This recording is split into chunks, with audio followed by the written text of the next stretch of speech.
do so? Even after I came to know conference, even under the word Hindu. Warning, yeah? when the time is No, up. no, I'm right Okay. on time. All Thank right. you. Please go ahead. So the title of my talk is called From Sanatana Dharma to the Sangh Parivar, Evolution of Political Hindutva. Through the ages, there have been several organized and outspokenly violent attempts to prevent the discussion of what constitutes political Hindutva, something which we have seen most explicitly in the light of this conference. And many of these attempts try to take shelter under the word Hindu without allowing the radical task of unpacking Hindutva to even commence. I speak here at the Dismantling Global Hindutva Conference, even after receiving death threats against my 4-year-old child. I speak here as someone who lives in India. I speak here even after I came to know that one of the organizations which has shot off a letter to the Prime Minister against this conference is linked to the Sanatan Sanstha accused in the murders of Gauri Lankesh, Kalburgi, and Narendra Dabholkar. These threats no doubt terrorize me. But the other alternative is keeping silent and allowing the political and ideological terror of an anti-minority, caste fanatic, misogynist, Hindu majoritarian nationalism to go unchallenged. This is true of the other panelists on this conference as well. I've always been convinced of the necessity to challenge, dismantle, uproot Hindutva, but there was a defining moment when it became absolutely crystal clear to me that those who propagate Hindutva have no respect whatsoever for the gods who could broadly be classified as belonging to the Hindu pantheon. It was a trivial but very defining moment. Sangeet trolls started rendering my last name, my father's name, also the name of Murugan in Tamil, Kandasamy, into Kantaswamy. I'm a feminist. I do not take the Kant as an insult. There are Sanghis who claim to be offended by attacks on Hinduism, but they have no qualms about insulting the faith of those who believe. If you are a pious Hindu who says Muruga Muruga when misfortune comes your way, please remember that your deities are only scapegoats and strawmen for these Sanghis. These Sanghis will be the first to insult them, the first to throw them in the bin, if and when it serves their political agenda. All that I ask is you hear me out with an open mind. What constitutes Hindutva? So I'm sure that others have, everyone, as Christoph said, has a different viewpoint.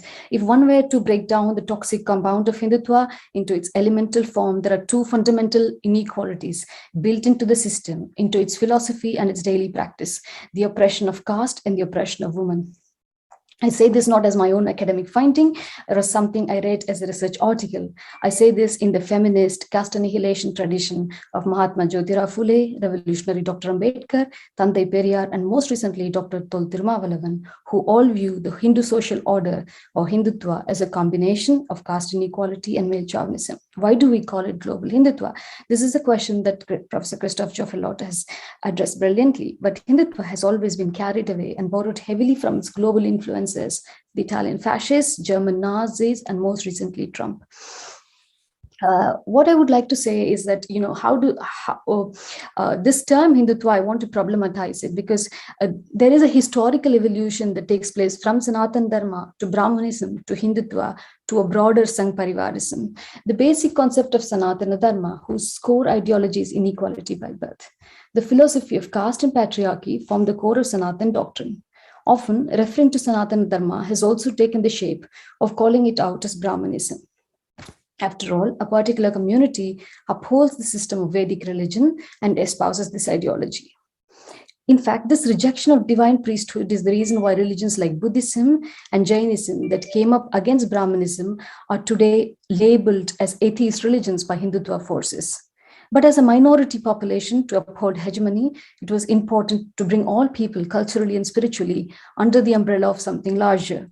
The construction of Hindu allowed this to happen, even as it also ensured the safety and security of those at the top of the caste pyramid. Even as Hindutva masks and hides itself in the cultural platform, under the garb of Hinduism, in the political platform, it seeks to polarize vote banks and construct a Hindu majoritarian nationalism. When we speak about political Hindutva, we are in fact speaking in particular about the Sangh Parivar, of which the BJP is only the political wing. Perhaps because the Hindu within Hindutva is being subjected to such scrutiny, we might as well call Hindutva as Sangh Parivarism. And then the question comes, why is the creation of internal enemies so important to Hindutva? How does this align with global Islamophobia? When the Congress party started to fight against British colonialism, there was a physical enemy. What the Congress in some way sought to do was to cultivate patriotism. However, under imperialism, where a physical enemy does not exist, where the enemies are virtual, where policies such as liberalization, globalization, privatization are being forced upon a nation, where imperial nations dictate foreign policy, economic policy, and business, Hindutva, which benefits greatly from capitalism, does not want to address any of these. Hindutva embraces neoliberalism, and any patriotism or inclusive nationalism is rendered irrelevant. What is instead important is to construct the internal enemy, sometimes the Muslim, and sometimes the Christian. And what are the multiple gains in this political strategy of polarizing Hindus? How does this help the traditional elite? Of course, without the help of the traditional elites, no fascist movement has come to power. So anti-minority sentiment is used as a strategy to polarize the Hindus. There are multiple gains to such an approach. It pushes the Brahmin versus non-Brahmin, or rather the Savarna versus Dalit Bahujana Adivasi contradiction to the backseat. Polarizing as a block of Hindus ensures the safety of the Brahmins, the tiny elite minority that benefits the most from Hindutva. It also allows everything that exists in India that is not Islamic or Christian to come under the single umbrella of Hindu. Radical religions that arose against Hinduism become Hinduism. Small village gods are appropriated. This sinister construction by the Sangh Parivar ensures that by default, the religion of the Brahmins, or rather the religion that declares the supremacy of the Brahmins, becomes the religion of the majority of the people. And how does caste become foundational to Hindu majoritarian nationalism? Caste fanaticism is fundamental to the development and establishment of a Hindu majoritarian nationalism. When people begin to rally along the lines of language, ethnicity, or region, and when they rally alongside the demand for social justice, it inevitably leads to the dilution of the individual or specific caste identity. Under a broader egalitarian identity, caste identity begins to blur.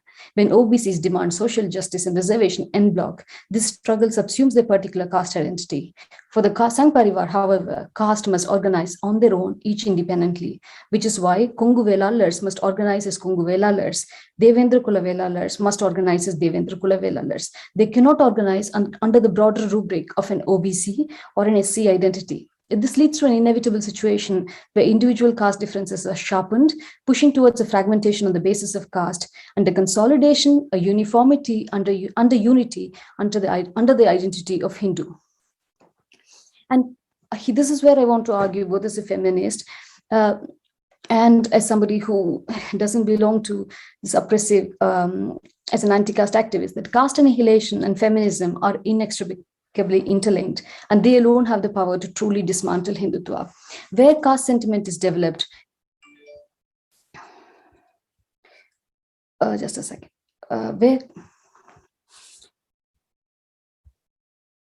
where caste sentiment is developed, male chauvinism will sustain. The oppression of women is crucial to maintaining this caste order. Likewise, women who are feminist, liberated, and independent will reject the oppression placed on them by caste. In Tamil Nadu, the recent controversy around the Manusmriti, which I'm not entering here, I've written about it elsewhere and I urge you to read it, brought to the fore why Hindutva wants to uphold the Manusmriti and everything that it represents. Somebody said that, yeah, they wouldn't mind replacing the constitution with the Manusmriti, but that's where we are. The political gains of Hindutva are not only used for power capture. Their dream is not just that BJP stays in power eternally. The political gain of Hindutva, which comes out of polarizing Hindus, is to construct a Hindu majoritarian nationalism. Only such a nationalism shall allow for minority hatred, for the suppression of women, for the perpetuation of caste atrocities, inequalities, and exploitation. Hindu majoritarian nationalism is what will empower them to implement the Citizenship Amendment Act, remove voting rights for whom they please, and to create any kind of demographic change that they want. What is the task of progressive academia in this revolutionary struggle against Hindutva? Dismantling global Hindutva also involves within the space of the academia resistance to appropriation. This is where I think the real academic task lies. In the Hindutva, especially the Sangh Parivar, has been extremely successful in swallowing up any discourse and tailoring it to their ends. Post-colonial discourse has been stretched like jelly to such an extent that many Sanghis proudly argue that caste was a British invention, a product of the colonial empire, and outside interference into an otherwise peaceful culture. They are not interested in nuance and complicating a question, merely in wearing the garb of theory to continue to uphold Hindutva, using white colonial presence to whitewash the atrocities of one's own society requires special terminology. Please come up with something for that. Within the latest trend of decolonization theories, there is a separate affliction or circus where British colonial regime is rejected not towards some egalitarian future, but to hark us back towards a so-called glorious Hindu past, a past where Dalit, Bahujans, Adivasis, and women were all denied education, where even 100 years ago, only 2 women in 100 could read or write in the Madras presidency. These are the same people who introduced the national education policy that takes us back to the oppressive Sanatana Manuvadi system of hereditary vocation. But the union minister will say this is an attempt to decolonize the Indian curriculum. An accused in the Malegaon terror blast, Pragya, will be invited as an eminent speaker to talk about the need to come out of the colonial mindset. Calls to reject colonial education and retrieve indigenous knowledge are being used in the most sinister manner by the Sangh Parivar.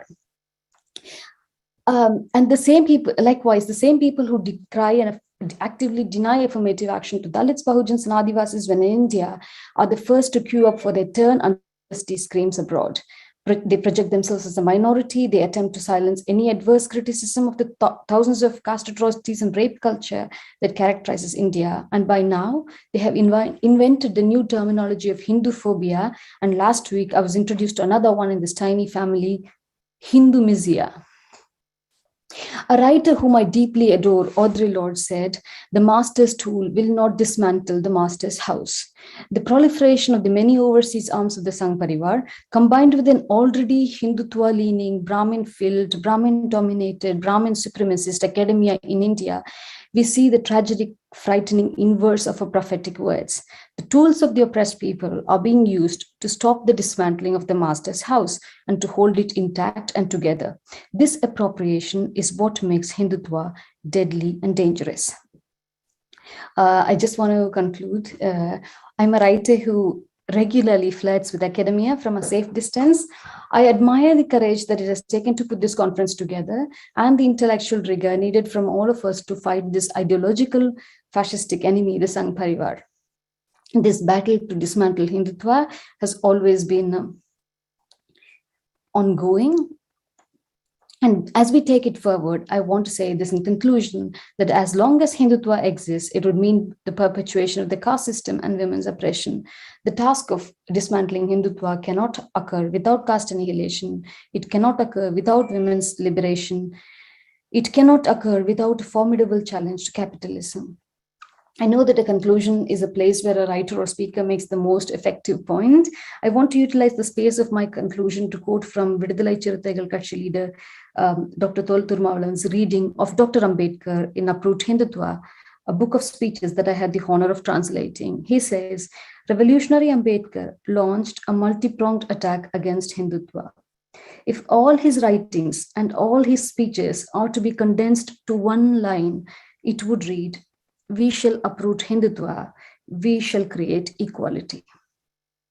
The essence of all of Dr. Ambedkar's writing is, we shall uproot Hindutva. Hindutva is opposed to equality, so we are opposed to Hindutva.